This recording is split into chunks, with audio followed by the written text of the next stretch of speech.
Hello everyone, my name is Daphne Lee King and welcome back to the channel where I talk about all sorts of books and things.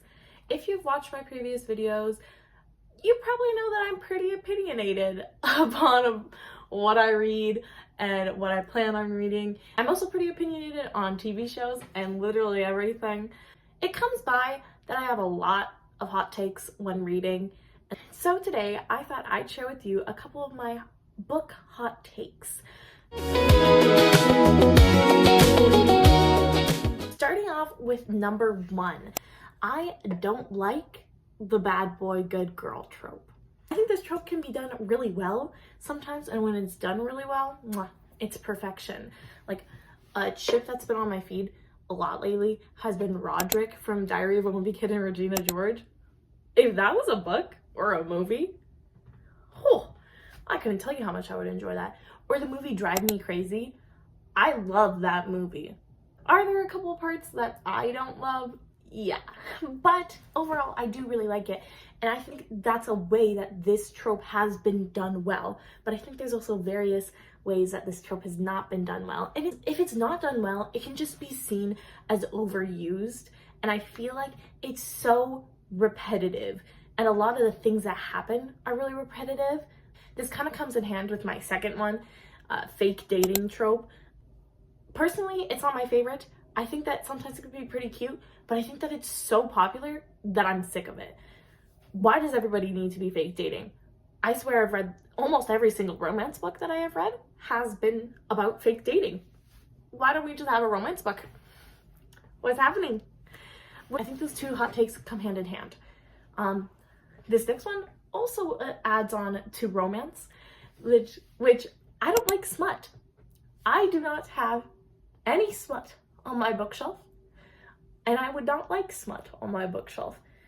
I really don't like when the cartoon cover looks so cute. It's so adorable. I'm like, yes, this is gonna be a cute little fall cozy read. It's gonna be cutesy. No, it's all just sex scenes.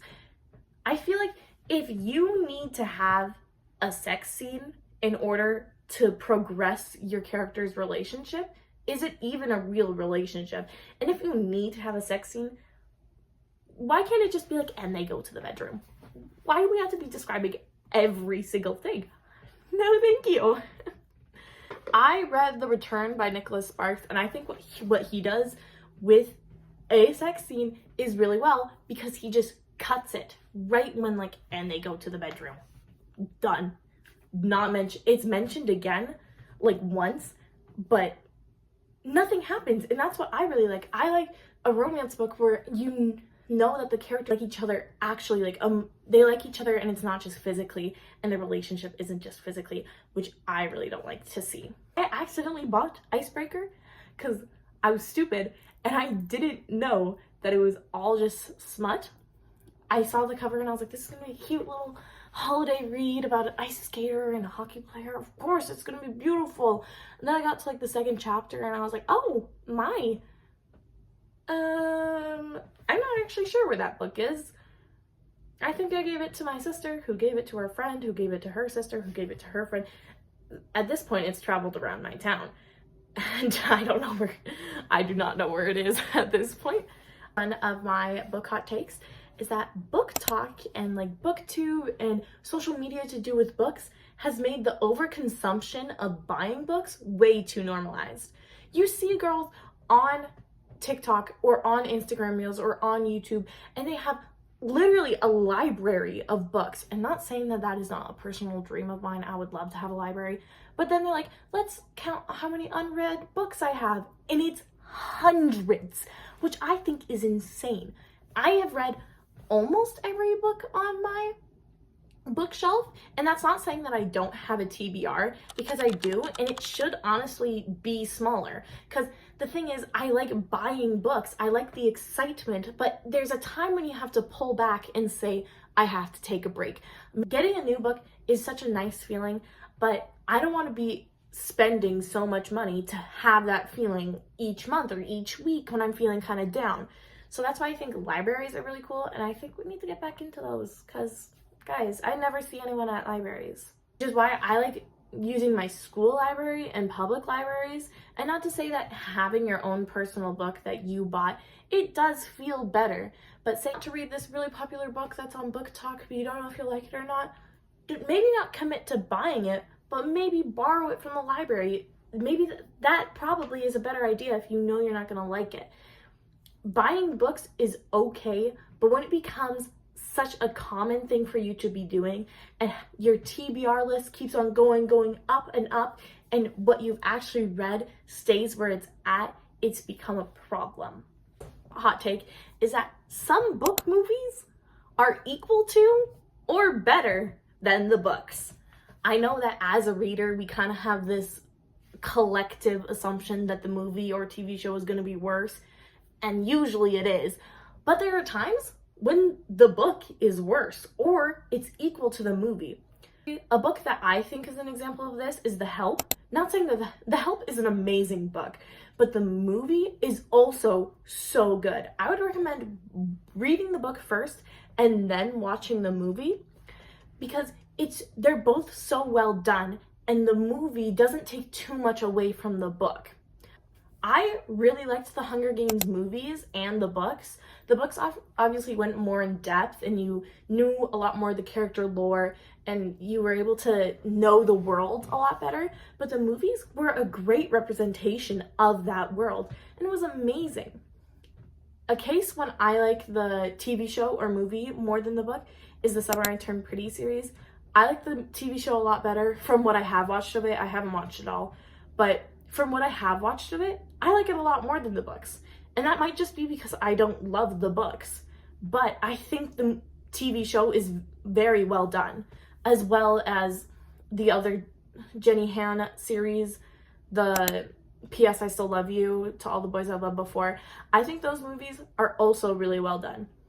But there is still a lot of cases where the TV show and movie is just atrocious compared to the book. Love and Gelato, oh, the movie, don't even get me started on it. A Good Girl's Guide to Murder TV show, that is its own video. My hot takes is that reading the classics is important. I think it's very important because we're able to see how much reading has progressed over the years, and also it helps you to gain more knowledge about reading and even just see what it was like to read back then. There's a couple of really good classical stories that I've read. I don't know if Anne of Green Gables counts as a classical, but I have read it and it's really good. A Secret Garden is really good. Short stories by Fyodor Dostoevsky, I think his name is. I'll have it right there because I don't know how to pronounce it. But I think that those classical books are really well done. And I think every reader should at least try to read a classical book, because I think it's very important for us to understand how reading has been, how much it has changed, but also to be able to have those such iconic stories. Digging into that, classical books, I don't like Pride and Prejudice, the book. I think the movie is a lot better. I've tried to read the book like 3 times, and each time I have read it through once, and it was painstaking. I couldn't even remember what's happening in it because I didn't like it. So I just couldn't comprehend it, and I just was like, I want to get this over with. But like, nothing happens, and I feel like the relationship between Elizabeth and Mr. Darcy is so forced. Like in the movie, it's a lot more progressive, and it's like it goes up, you know, it's a gradual incline. In the book, it's like, oh, I meet this guy, I like him, I hate him, I like him again, oh look, I like him a lot. And it's like, what's happening? I think it's really confusing to follow as well, and honestly, I just really did not like Pride and Prejudice. So maybe I'm eating my own words within that. Having your own opinions on books and certain tropes and certain themes is very important to have, but take everything that I say with a grain of salt, because you have your own opinions, and I would love to hear them down in the comment section. So maybe tell me some of your biggest hot takes. But for today, those are my biggest hot takes. See you next time.